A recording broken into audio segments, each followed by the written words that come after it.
Good morning students.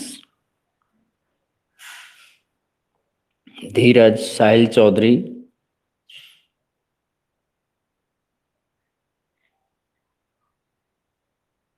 भूमिका।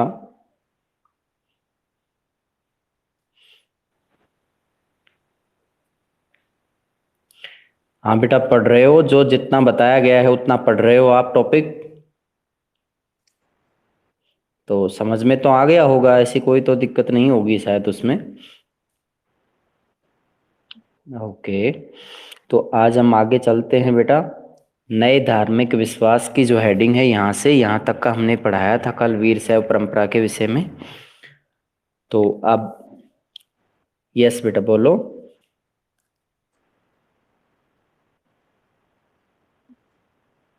Okay okay, तो वो खरीद लिया आपने? बताओ। अब वो स्कूल के अंदर एक आपके ग्रुप में एक नंबर जारी किया गया है ना, संदीप शायद उसका बुक सेलर का नाम है। और वो आप उनसे कांटेक्ट करके देख सकते हो, अगर वो ले आते हैं तो उनसे इकट्ठे पैसे दे देना उनको सब।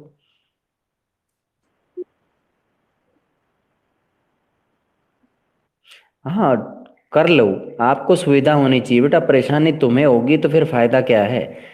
आप अपने तरीके से सही तरीके से बनाना, लेकिन टॉपिक सारे शामिल करना, कहीं ऐसा ना हो कि कोई टॉपिक रह जाए। ठीक है? वो अब बना लीजिए, कोई दिक्कत नहीं है उसमें।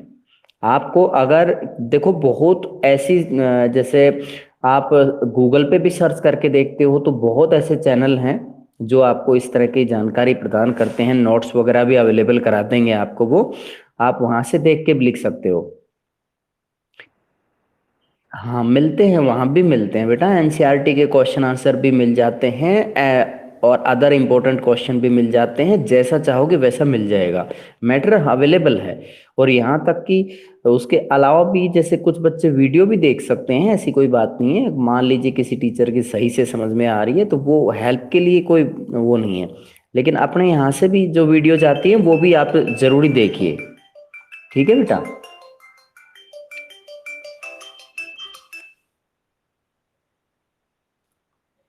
हाँ बेटा बोलो।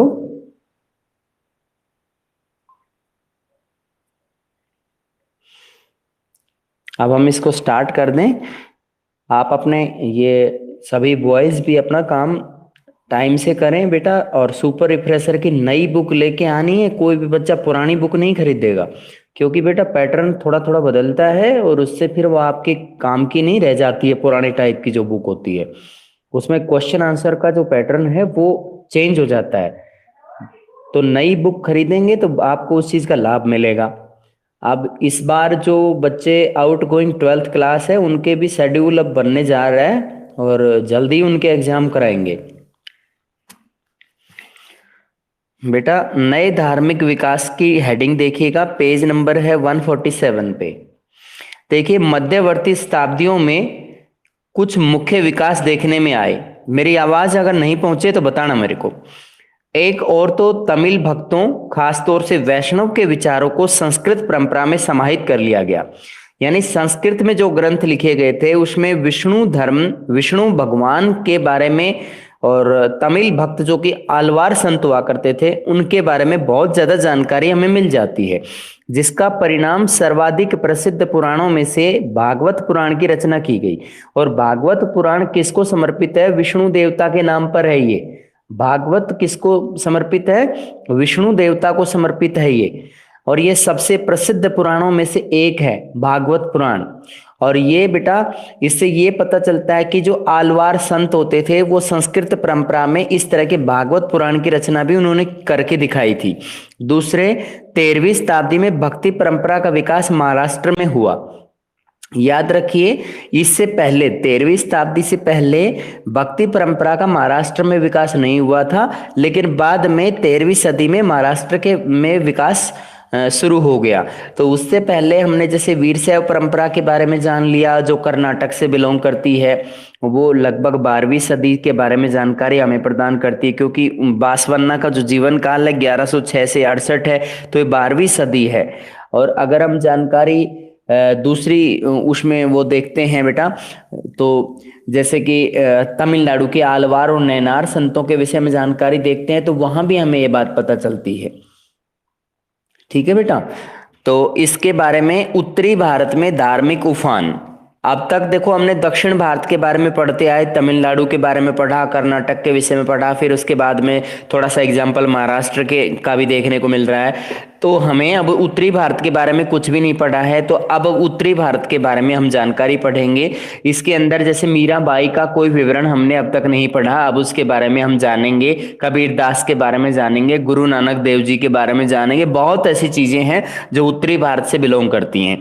इस काल में उत्तरी भारत में विष्णु और शिव जैसे देवताओं की उपासना मंदिरों में की जाती थी। यानी ये उस समय की बात है बेटा, 12वीं से 13वीं सदी तक हमारे यहाँ पर उत्तरी भारत में मंदिरों में जाकर के पूजा करते थे। आज भी लोग मंदिरों में जाते हैं, ऐसी कोई बात नहीं है, जिन्हें शासकों की सहायता से निर्मित किया जाता था। यानी जितने भी राजा लोग हुए हैं उन लोगों ने सपोर्ट किया है, और इसमें ये पता चल रहा है कि जो शासकों की सहायता से देवताओं की जो उपासना करने की जो पद्धति है वो उत्तरी भारत में पहले से मौजूद थी, क्योंकि यहाँ के शासक भी एक तरह से ज्यादातर जो है उनका संबंध हिंदू धर्म से रहा है, राजपूत शासक रहे हैं। उन्होंने खुद भी मंदिर निर्माण करने की जो भूमिकाएं रखी हैं, मंदिर निर्माण किया भी है। किंतु इतिहासकारों को अलवार और नैनार संतों की रचनाओं जैसा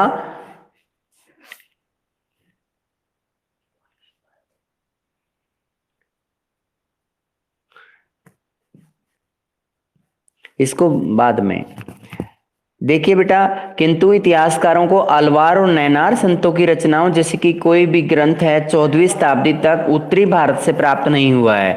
इसके अंदर बेटा अलवार और नैनार संतों की जितने भी रचनाएं हमें मिली हैं, और उसमें कोई भी जो ग्रंथ है 14वीं शताब्दी तक उत्तरी भारत से नहीं मिला। इसका मतलब है 14वीं सदी तक कोई भी जानकारी हमारी अलवार और नैनार संतों की जो रचनाएं हैं उत्तरी भारत से बिलोंग नहीं करती हैं। इसका मतलब ये है।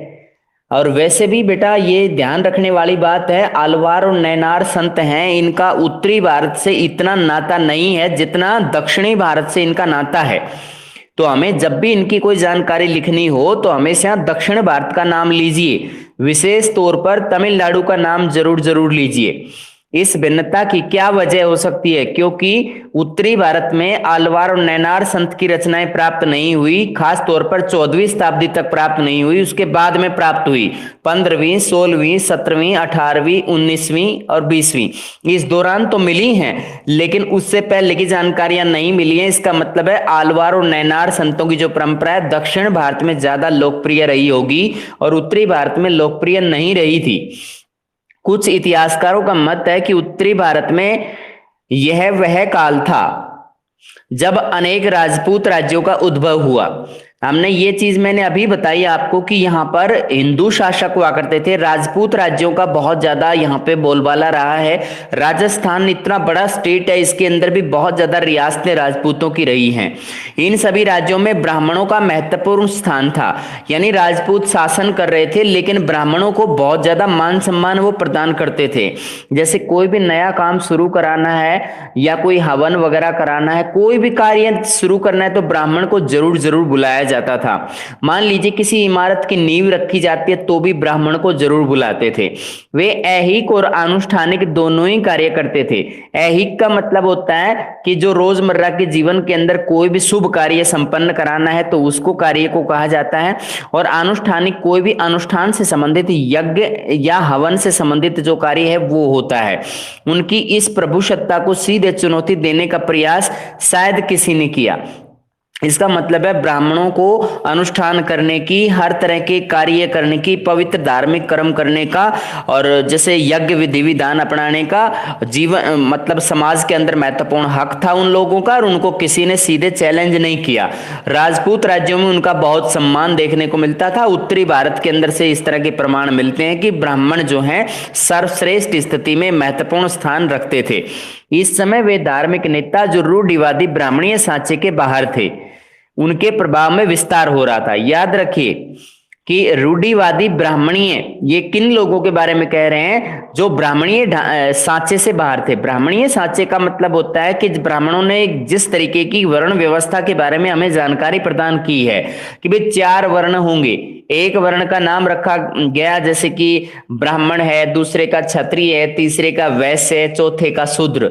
तो इस तरह से 4 वर्णों की जो व्यवस्था थी उसमें कुछ धार्मिक नेता ऐसे थे जो उसको बिल्कुल नहीं मानते थे और वो उसके खिलाफत करते थे कि ये आपकी ब्राह्मणीय जो ढांचा है या इस तरह का जो सांचा है समाज को मतलब मैनिपुलेट करने का, वो बिल्कुल सही नहीं है। उनके प्रभाव में विस्तार हो रहा था, यानी ऐसे लोगों के विचारों को महत्व दिया जा रहा था जो वर्ण व्यवस्था से का विरोध कर रहे थे, यानी जाति व्यवस्था का, वर्ण व्यवस्था का विरोध कर रहे थे। तो ऐसे लोगों का महत्व धीरे धीरे बढ़ रहा था। तो ये लोग कौन थे? यहाँ पे देखिए आगे बता रखा है, ऐसे नेताओं में नाथ, जोगी और सिद्ध शामिल थे। याद रखिए इन तीनों का ये कोई व्यक्ति के नाम नहीं है, ये साधु महात्माओं की अलग अलग परंपराएं रही हैं। जोगी, नाथ और सिद्ध, ये सभी परंपराएं थी और इन तीनों परंपराओं के जितने भी साधु संत हुए तो उनमें निम्न जाति से बिलोंग भी करते थे और वो ब्राह्मणीय ढांचे को ठीक नहीं मानते थे, जाति व्यवस्था को इतना ज्यादा महत्व नहीं देते थे। उनमें से बहुत से लोग शिल्पी समुदाय के थे। शिल्पी कौन होता है? जो शिल्पकार का काम करता है, जैसे मूर्ति कला का काम करने वाला। तो इस तरह के शिल्पी समुदाय से भी कुछ लोग बिलोंग करते थे, जिनमें से जुलाहे शामिल थे, यानी कुछ जुलाहे भी थे जो कि मुस्लिम धर्म से संबंधित थे। संयोजित दस्तकारी उत्पादन के विकास के साथ उनका महत्व बढ़ रहा था। तो यहाँ पे संयोजित जो है दस्तकारी उत्पादन के विकास के साथ, संयोजित दस्तकारी कैसी होती है कि जिसके अंदर नई नई दस्तकारी, हाथ का काम, बहुत ही सुंदर हाथ का काम उस समय होने लग गया था। जैसे कोई भी व्यक्ति है, जैसे मूर्ति कला का जो काम करता है, तो वो इतनी अच्छी मूर्तियां बनाने लग गए थे कि उसके अंदर ऐसा लगता था जैसे वो सजीव हों। नगरीय केंद्रों का विस्तार हुआ, नगरों के अंदर इस तरह के शिल्प कला के काम बहुत ज्यादा होने लगे। मध्य और पश्चिमी एशिया के साथ व्यापार के प्रसार के साथ ही इन दस्तकारी की वस्तुओं की मांग भी बढ़ने लगी। पश्चिमी एशिया के देश जो हैं, जैसे कि ईरान है, इराक है, अफगानिस्तान है, लीबिया है, सीरिया है, तो इस तरह के जो देश हैं उन देशों के साथ में हमारे देश का व्यापार उस समय बढ़ने लगा और वो लोग डिमांड करने लगे, हाथ से बनने वाली दस्तकारी की वस्तुएं ज्यादा से ज्यादा मंगवाने लगे। जैसे हमारे देश के अंदर बढ़ई बहुत सुंदर सुंदर वस्तुएं बनाना जानते थे लकड़ी की, तो इस तरह की लकड़ी की वस्तुओं को वो लोग मंगवाते थे। अनेक नवीन धार्मिक नेताओं ने वेदों की सत्ता को भी चुनौती दी। याद रखिए बेटा कि जो संस्कृत परंपरा के अनुसार लिखे गए थे वेद, तो कुछ ऐसे भी धार्मिक नेता थे जिन्होंने इन वेदों को सीधी चुनौती दे डाली कि भाई वेद ऐसे क्या हैं, यानी वेद हमें ऐसे, मतलब ये क्या हमारे जीवन को पार उतरने के लिए वेदों का ज्ञान होना जरूरी है? तो उन्होंने इस बात का विरोध किया, अपने विचार आम लोगों की भाषा में सामने रखे, यानी जो आम बोलचाल की भाषा है, लोकल लैंग्वेज में लोगों के सामने अपने विचारों को लेके गए और वेदों की संस्कृत की जो परंपरा थी उसको चैलेंज कर दिया। समय के साथ यह भाषाएं उस रूप में विकसित हुई जिस तरह आज भी प्रयोग में लाई जाती हैं। यानी लोकल लैंग्वेज के बारे में ये लोग कह रहे हैं कि ये लोग पहले तो अपने भजनों के सहारे, अपनी कविताओं के सहारे लोगों तक पहुंचे और लोकल लैंग्वेज का ये लोग ज्यादा से ज्यादा इस्तेमाल करते थे और ये भाषाएं आज मतलब काफी हद तक इनके अंदर सुधार हुआ है और इस तरह से ये जो है आज प्रयोग में लाई जाती है, उस तरह का स्वरूप उस समय धारण कर चुकी थी। अपनी लोकप्रियता के बावजूद नवीन धार्मिक नेता विशिष्ट शासक वर्ग का प्रश्रय हासिल करने की स्थिति में नहीं थे, यानी लोकल जनता में बहुत ज्यादा लोकप्रिय थे, लेकिन फिर भी जो नए नए धार्मिक नेता थे उन लोगों को राजाओं की तरफ से कोई प्रश्रय नहीं मिला, राजाओं की तरफ से संरक्षण नहीं मिला, कोई समर्थन इतना ज्यादा नहीं मिला। इस स्थिति में नवीन तत्व जो है, भारत में तुर्कों का आगमन था, यानी एक नई घटना देखने को मिली कि भारत में तुर्क आ गए थे उस समय, जिसकी पराकाष्ठा दिल्ली सल्तनत 13वीं शताब्दी की स्थापना यहाँ पे दिल्ली के अंदर हुई। तो याद रखिए दिल्ली में जो सुल्तानों का शासन काल है वो 13वीं सदी से शुरू हुआ है। उससे पहले जितने भी शासक रहे वो ज्यादातर हमारे अपने देश के थे, हिंदू शासक हुए थे। और यहां से शुरू होता है मुसलमानों का शासन। तो 13वीं शताब्दी से बेटा यहाँ पर तुर्कों का आगमन हुआ और उन्होंने आते ही दिल्ली के अंदर यानी सल्तनत की नींव रख दी।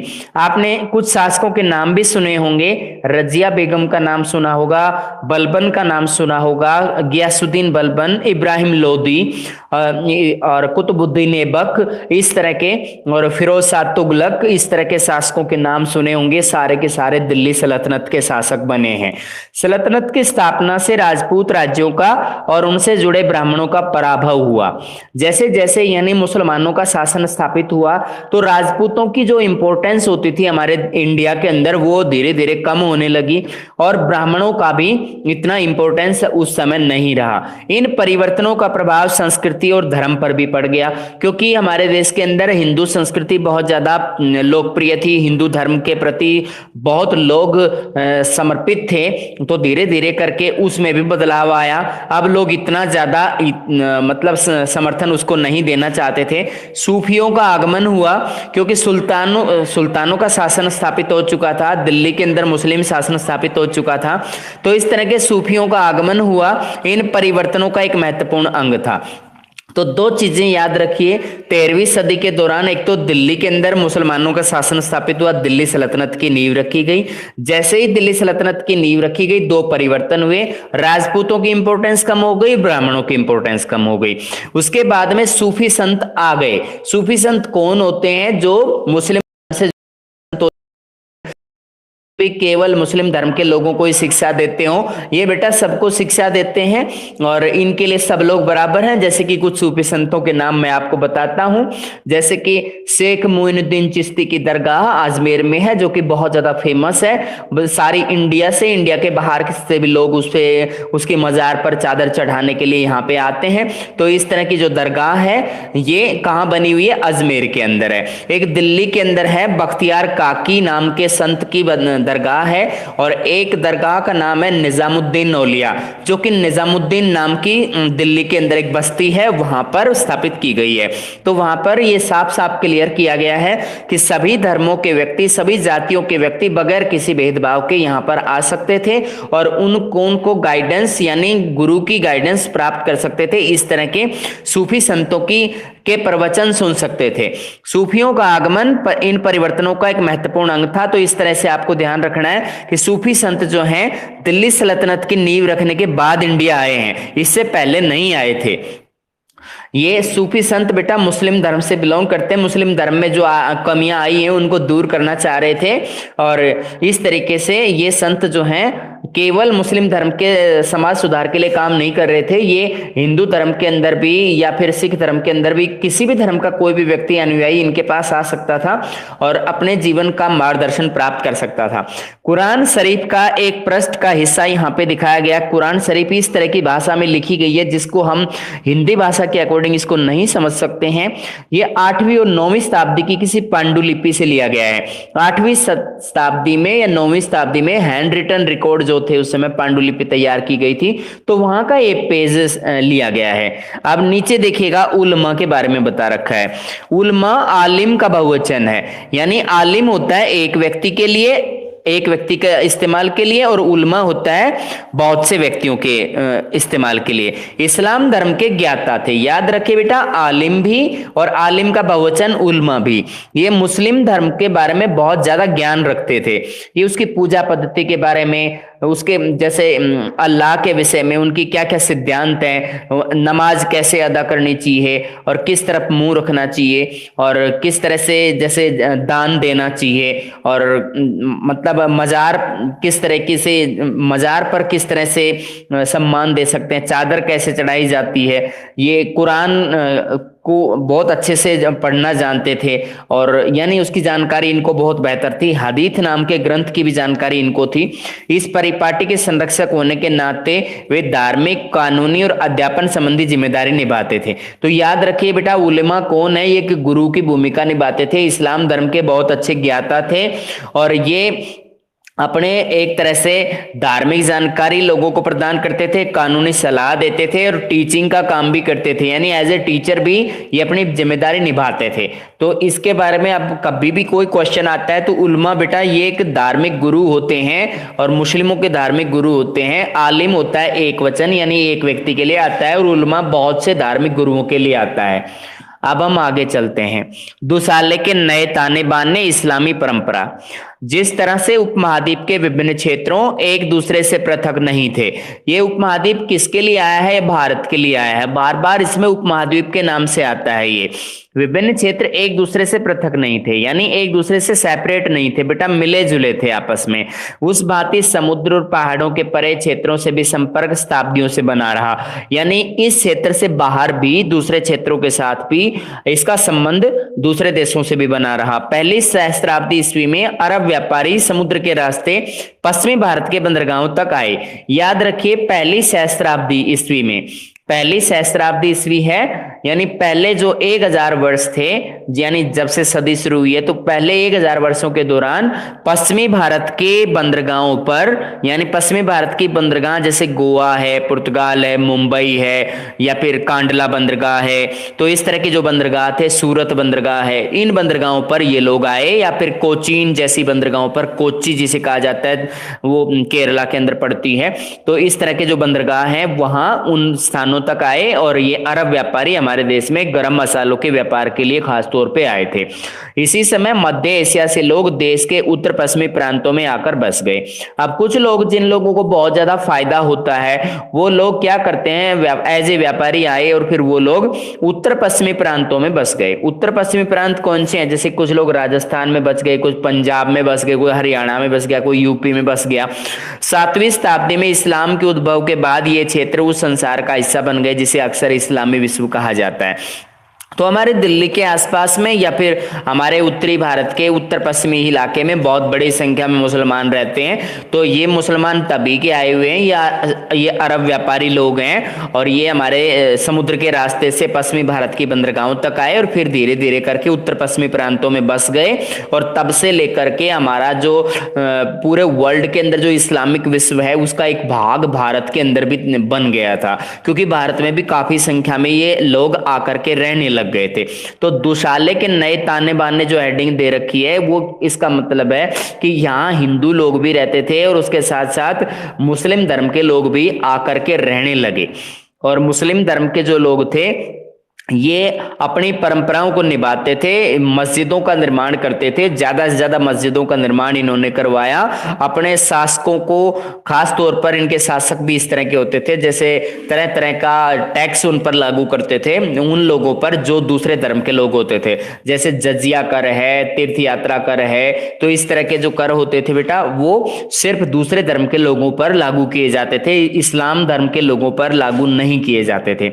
तो यहां पर हमें ये बात ध्यान रखनी है कि ये घटना कब की है, ये कब की घटना है? ये 7वीं सदी से पहले की घटना है बेटा, कि उस समय 7वीं सदी के बारे में इन्होंने यहाँ पे बताया। तो हम इसको एग्जैक्टली बताना चाहते थे प्रथम सहस्त्राब्दी ईस्वी के अंदर, ये सही जानकारी है। प्रथम सहस्त्राब्दी ईस्वी के दौरान अरब व्यापारी इंडिया आए थे और वो उत्तर पश्चिमी भारत के अंदर रहने लग गए थे, और आज तक भी वो लोग वहां रहते हैं। उनमें अब भी मतलब अपने वो वापस उस स्थान पे वापस नहीं गए हैं, अब ये लोग परमानेंट निवासी हो गए हैं हमारे इंडिया के। शासकों और शासितों के धार्मिक विश्वास। अब यहां तक बताओ बेटा, कोई प्रॉब्लम है तो पूछ सकते हैं।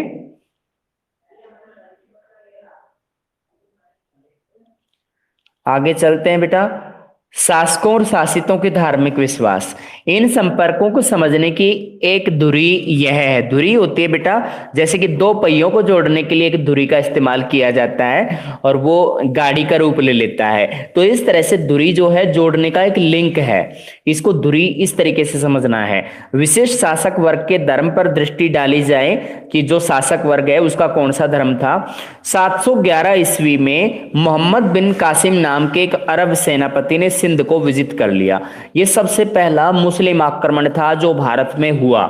कब हुआ है याद रखिए, 711 ईस्वी में हुआ है। शासक का नाम क्या है? मोहम्मद बिन कासिम। ये अरब सेनापति था, अरब देश का सेनापति था, यानी वहां पे इसको हमला करने के लिए इंडिया के अंदर भेजा गया था। और सिंध जो प्रांत है बेटा, ये सिंध आज पाकिस्तान के अंदर मौजूद है, और सिंध जो उस समय हिस्सा हमारे इंडिया का होता था, यानी भारतीय उपमहाद्वीप का हिस्सा था। तो इसको इसने जीत लिया, उसे खलीफा के क्षेत्र में शामिल कर लिया। अब खलीफा कौन है? खलीफा बेटा तुर्की के शासक को खलीफा कहा जाता था, और इस तरीके से हमारा ये सिंध तक का प्रांत का जो क्षेत्र है वो खलीफा के क्षेत्र में शामिल कर लिया गया।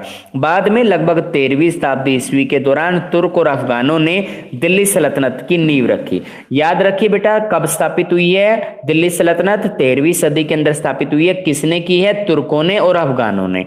समय के साथ में दक्कन, दक्कन किसे कहा जाता है? जो आज हम कर्नाटक का जो हिस्सा देख पाते हैं, महाराष्ट्र के साउथ का हिस्सा जो है और आंध्र प्रदेश का कुछ हिस्सा है, इसमें दक्कन इस इलाके को बोलते हैं। अन्य भागों में भी सल्तनत की सीमा का प्रसार हुआ, यानी दिल्ली सल्तनत की सीमाएं जो हैं साउथ इंडिया तक, यानी दक्कन के क्षेत्र तक उनका विस्तार देखने को मिला। बहुत से क्षेत्रों में इस्लाम शासकों का स्वीकृत धर्म था। याद रखिए बेटा कि यहाँ जितने क्षेत्र तक दिल्ली सल्तनत का शासन चल रहा था, तो उस समय तक यानी उस क्षेत्र के अंदर खासतौर पे इस्लाम धर्म को राजकीय धर्म घोषित किया गया था। कोई भी व्यक्ति उस धर्म को अडॉप्ट करता है तो राजकीय धर्म है। यह स्थिति 16वीं शताब्दी में मुगल सल्तनत की स्थापना के साथ ही बरकरार रही।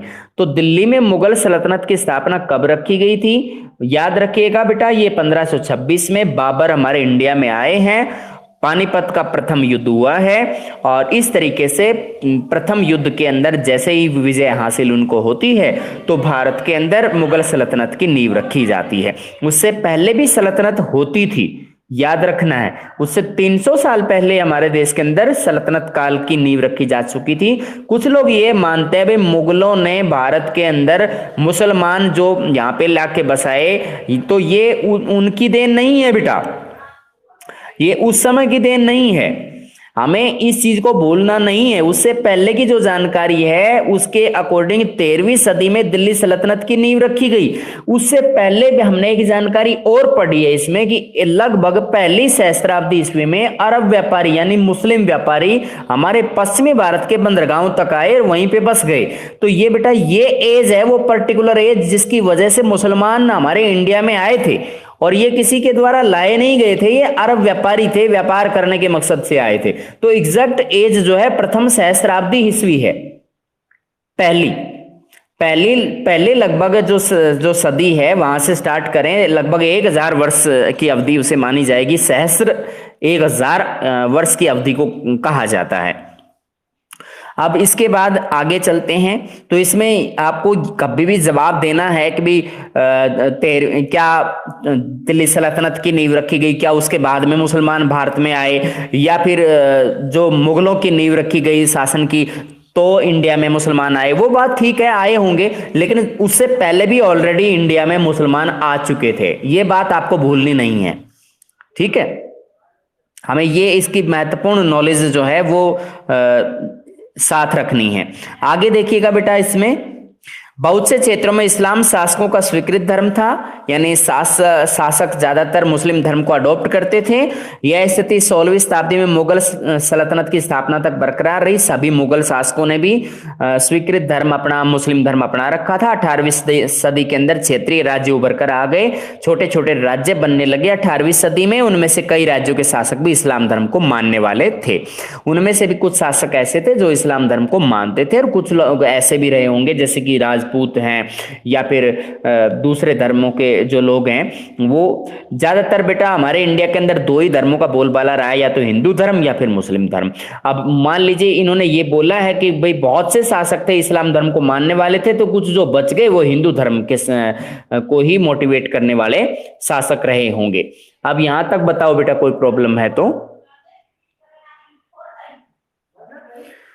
अगले पेज पर आइएगा। भक्ति सूफी परंपराएं।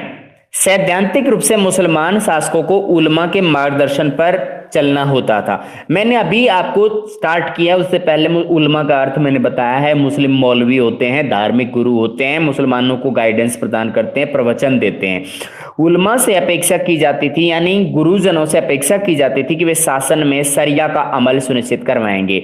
यानी राजा जो भी नियम कानून लागू करवाता है तो शरीयत का पालन करवाएगा। शरीयत क्या है? एक कुरान शरीफ के अंदर कुछ इस तरह के नियम बनाए गए हैं जिन्हें शरीयत कहा जाता है, और ये शरीयत का पालन इसलिए करवाना चाहते थे क्योंकि कुरान शरीफ के नियम अगर शासन में लागू होते हैं तो वो ठीक माने जाते हैं अकॉर्डिंग टू मोहम्मडन्स, यानी मुस्लिमों के अनुसार, मुस्लिम गुरुओं के अनुसार। किंतु उपमहाद्वीप में स्थिति जटिल थी। अब इंडिया के अंदर शरीयत का जो नियमों का पालन करवाना आसान नहीं था, क्योंकि हमारे देश में अधिकतर आबादी कैसी थी? हिंदू आबादी थी। शासक कैसे थे? मुस्लिम थे। अब शासक तो मुस्लिम हैं, लेकिन जनसंख्या अधिकतर इस्लाम धर्म को मानने वाली नहीं थी, इसीलिए उनके सामने बड़ी चुनौती आई कि भाई हम शरीयत का पालन कैसे कराएं, क्योंकि बड़ी जनसंख्या में इस्लाम धर्म को मानने वाली नहीं थी। जनसंख्या जो है अधिकतर इस्लाम धर्म को मानने वाली नहीं थी।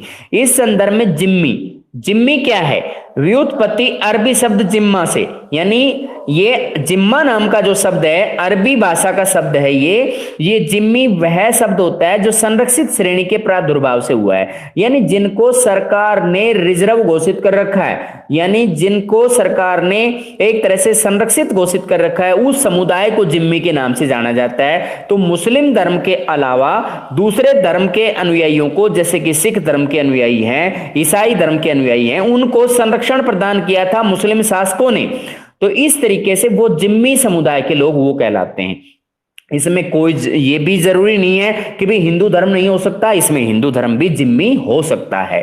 तो जिम्मी वे लोग थे जो उद्घटित धर्म ग्रंथ को मानने वाले थे। उद्घटित धर्म ग्रंथ कौन से हैं? जो हिंदू धर्म के अनुसार हैं, या फिर जैसे बाइबल है, इस्लाम बाइबल जो ईसाई लोग उसको फॉलो करते हैं, या दूसरे धर्म के लोग जो हैं अपने अपने, जैसे सिख धर्म के जो लोग हैं वो गुरुवाणी को मानते हैं, और हिंदू धर्म के लोग हैं भागवत गीता का सम्मान करते हैं। तो जैसे इस्लामी शासकों के क्षेत्र में रहने वाले यहूदी और ईसाई, इस्लामी जो शासक थे यानी मुसलमानों के जो शासन क्षेत्र में यहूदी धर्म के लोग और ईसाई लोग रहते थे, तो उन्हें जिम्मी लोग कहा जाता था।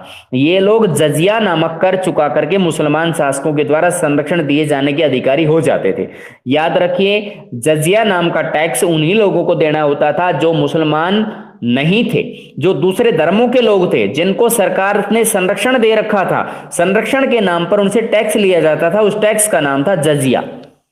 भारत में इसके अंतर्गत हिंदुओं को भी शामिल कर लिया गया। पहले नहीं थे, पहले हिंदुओं को शामिल नहीं किया गया था, लेकिन बाद में जजिया कर उनको शामिल कर लिया गया। अकबर के शासनकाल के दौरान भी ऐसा हुआ, और जो है औरंगजेब के शासनकाल के समय भी ऐसा हुआ। जैसा आप देखेंगे, मुगल शासक अपने आप को न केवल मुसलमानों का अपितु सारे समुदायों का बादशाह मानते थे। ये इनकी खास विशेषता है। मुगल शासक अपने आप को मुसलमानों का शासक ना बना करके या ना मान करके सभी समुदायों को अपने आप को शासक मानते थे, सभी समुदायों पे अपने आप को एक तरह से राजा मानते थे। वास्तव में शासक शासितों की तरफ काफी लचीली नीति अपनाते थे। ऐसा नहीं था कभी भी कठोर रवैया उनका रहा हो, कठोर रवैया नहीं होता था। निम्न जो जैसे दूसरे धर्मों के लोग भी होते थे उनकी आम जनता के अंदर, तो उनके साथ भी उनका व्यवहार अच्छा होता था। उदाहरण के लिए बहुत से शासकों ने भूमि अनुदान दी, जमीन ग्रांट कर देते थे, लोगों को अनुदान देते थे, कर की छूट देते, टैक्स में भी छूट देते थे। हिंदू, जैन, पारसी, ईसाई, यहूदी धर्म संस्थाओं को दी, यानी उन्होंने इनके लिए भूमि अनुदान दिया, जमीन दी इनको। अगर वो मान लीजिए ईसाई धर्म के लोग हैं, चर्च बनाना चाहते हैं तो भूमि उन्होंने दान में दे दी उनको। हिंदू धर्म के लोग हैं, मंदिर बनाना चाहते हैं तो दान में दे दी जमीन, टैक्स में छूट कर दी। साथ ही गैर मुसलमान धार्मिक नेताओं के प्रति श्रद्धाभाव व्यक्त किया कि जो गैर मुसलमान धार्मिक नेता है, समाज के अंदर मोटिवेशन अपने धर्म के अंदर फैला रहा है, तो उन लोगों के प्रति भी उन्होंने नफरत का भाव नहीं फैलाया। उनका यह मानना नहीं था कि भी हम लोग तो मुस्लिम हैं और दूसरे धर्म का कोई नेता ही नहीं होना चाहिए, कि यहाँ पे उनकी लोकप्रियता नहीं होनी चाहिए, वो चीज नहीं की उन्होंने। ऐसे अनुदान अनेक मुगल बादशाहों, जिसमें अकबर और औरंगजेब शामिल थे, के द्वारा दिए गए। याद रखिए बेटा, अकबर तो सहनशील नेता था ही, लेकिन औरंगजेब को कट्टर शासक माना जाता है, लेकिन फिर भी दूसरे धर्म के लोगों के लिए भी औरंगजेब भी गलत नहीं था। याद रखिए, ये सारे के सारे जितने भी मोहम्मदन शासक थे, इन्होंने अपने समाज के अंदर, अपने देश के अंदर, अपने शासन क्षेत्र में जितने भी दूसरे धर्मों के लोग रहते थे, उनके प्रति भी इनकी लचीली व्यवस्था थी, शांतिपूर्ण सह अस्तित्व की नीति थी, जिसकी वजह से आम जनता ने इसे अपना, इन लोगों को अपना शासक मान लिया था। तो इस चीज को आप याद रखिएगा। एक बार सरिया के बारे में जानकारी यहां दी गई है, इसको एक्सप्लेन करते हैं। सरिया मुसलमान समुदाय को निर्देशित करने वाला एक कानून होता है। क्या होता है? मुसलमान समुदाय को जो डायरेक्शन दे सकता है, इंस्ट्रक्शंस दे सकता है, वो एक कानून होता है। यह कुरान शरीफ में होता है और हदीस पर आधारित है। ये दोनों ही पुस्तकें हैं, मुस्लिमों की धार्मिक पुस्तकें हैं। तो कुरान शरीफ में भी सरिया का पालन, सरिया के नियम लिखे हुए हैं और हदीस के अंदर भी लिखे हुए हैं। हदीस का अर्थ क्या है? देखिए, हदीस का अर्थ है पैगंबर साहब से जुड़ी परंपराएं, जिनके अंतर्गत उनके स्मृत शब्द हैं और क्रियाकलाप आते हैं। यानी पैगंबर मोहम्मद, जो कि मुस्लिम धर्म के संस्थापक कहलाते हैं, पैगंबर कहलाते हैं, उनके जीवन में जो जो अचीवमेंट्स रहे हैं, जो जो उनके जीवन की जो उपलब्धियां रही हैं, उनके जीवन से जुड़ी हुई जो भी परंपराएं रही हैं, उनकी व्याख्या किसमें की गई है? हदीस में की गई है। तो उनका पालन भी मुस्लिम लोग हैं वो ठीक मानते हैं। कुरान शरीफ तो धार्मिक ग्रंथ है ही, इसके अंदर तो जो नियम लिखे गए हैं वो मुसलमानों को पालन करने ही होते हैं। जब अरब क्षेत्र से बाहर इस्लाम का प्रसार हुआ, पहले कहां तक विस्तार था इसका? केवल इस्लाम का विस्तार अरब क्षेत्र में था, सऊदी अरब में। बाद में फिर बाहर के क्षेत्रों में भी विस्तार होने लगा, जहां के आचार व्यवहार अलग अलग थे। तो कियास, सदृश्यता के आधार पर तर्क और इज्मा, समुदाय की सहमति को भी कानून का स्रोत माना जाने लगा। और इस तरह से सरिया, कुरान, हदीस, कियास और इज्मा से उद्भूत हुआ है। तो सरिया किन किन चीजों से निकला है? सरिया में कौन कौन से जो नियम है कहां कहां से प्राप्त किए? कुरान से मिले हैं इनको नियम, हदीस से मिले हैं, कियास से मिले हैं और इज्मा से मिले हैं। इन सभी धार्मिक ग्रंथों से इनको जानकारी प्राप्त हुई है। कियास का मीनिंग देखिए, सदृश्यता के आधार पर तर्क, यानी ऐसा कोई तर्क जो सब लोग एक जैसी सिचुएशन के अंदर या सेम सिचुएशन दूसरे धर्म के अंदर क्रिएट हो जाती है, उसके आधार पे जो तर्क निकल के आता है उसे कियास बोलते हैं। और इज्मा होती है समुदाय की सहमति, पूरे समुदाय किस मुद्दे पर सहमत है तो उसे इज्मा कहा जाता था। तो ये चार स्रोत हैं बेटा। कुरान शरीफ के अंदर जो सरिया लागू किया जाता है, शरीयत का पालन मुस्लिम लोग करते हैं, तो वो चार इन स्रोतों से निकला हुआ है, कुरान से, हदीस से, कियास से और इज्मा से। और बेटा ये शरीयत का पालन सभी मुसलमान अपने जीवन में करना चाहते हैं। हदीस का मीनिंग है पैगंबर मोहम्मद के जीवन में जो जो अचीवमेंट्स रही, जो जो उपलब्धियां रही, उनसे जो जुड़ी हुई जो परंपराएं रही, उनका पालन हदीस कहलाता है। और सरिया जो है मुसलमानों को निर्देशित करने वाला कानून होता है। इसका मेन मीनिंग्स, इसका कुरान शरीफ के अंदर कुछ नियम लिखे हुए हैं और उन नियमों का पालन मुसलमान लोग करना चाहते हैं। तो शरीयत जो है उसी को मैं सरिया बोल रहा हूं, वही सेम है बेटा। सरिया और शरीयत में कोई फर्क नहीं है। सरिया जो है मुसलमान समुदाय को निर्देशित करने वाला कानून है, धार्मिक कानून है, वहां से उन्हें जानकारियां मिलती हैं।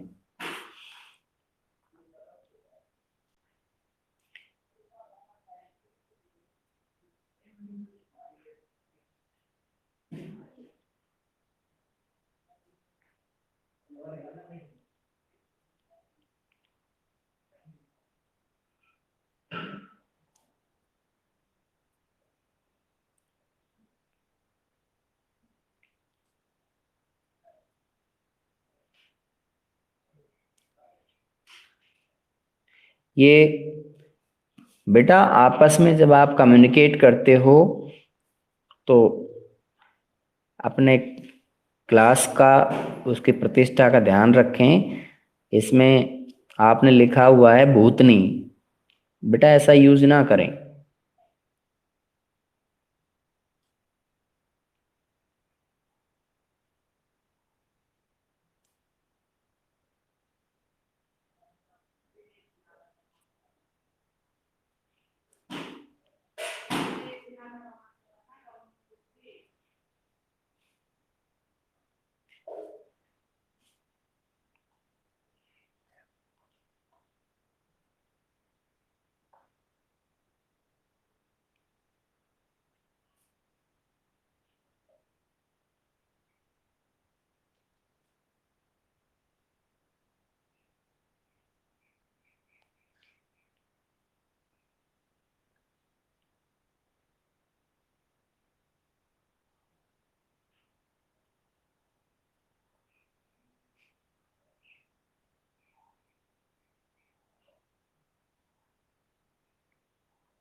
बेटा मैंने आपकी चैट देखी है, आप कंटिन्यू अपने टॉपिक पे ध्यान रखा करो, इतना ज़्यादा ये चैट ना करें।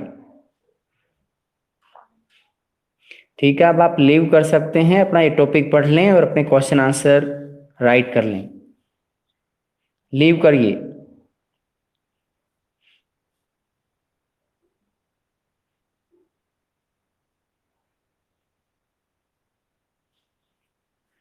अपने टॉपिक का ख्याल रखना चाहिए। तन्नू बेटा लीव कीजिएगा। हीना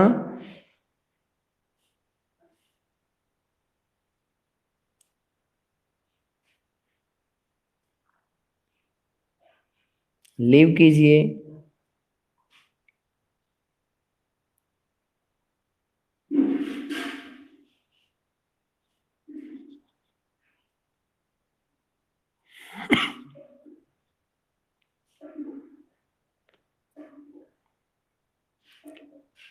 हाँ बेटा लीव कीजिएगा।